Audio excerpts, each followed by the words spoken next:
នៅពេលដែលកូនឆាប់អញ្ចឹងណានេះវាឆាប់អញ្ចឹងណាកូនកំជ្រុំអញ្ចឹងនេះឆាប់អញ្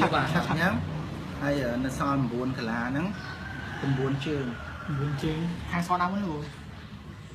ខ្មៅដើមមុនអសដើមមុនបាន8ជើងគឺស្លាប់9ជើងបាទ9ជើងពួកគ្នាយើង2នាក់មិនឲ្យស្ដាច់ចូលទូក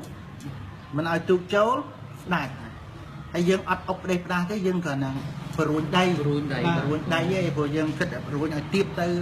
ឲ្យតិចកលាណាពួកគ្នាយើងដល់ទៅ2នាក់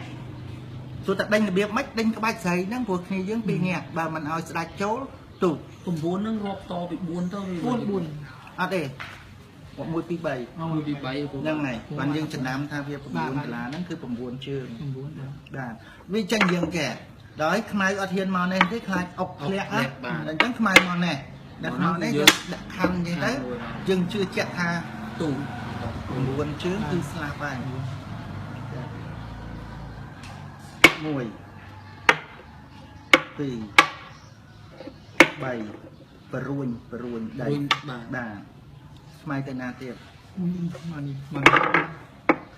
2 3នេះ2កន្លាមកហ្នឹងនេះ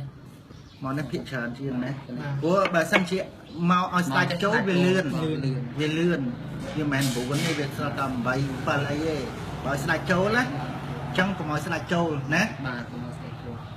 មិន1 2 3 4 5 6 7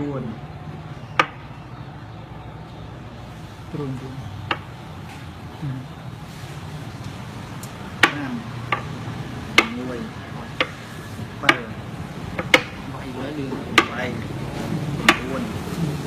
ខ្មៅរត់ត្រូវយកលេខ1មករត់ក៏នៅតែ9ដែរហើយយើងជឿជាក់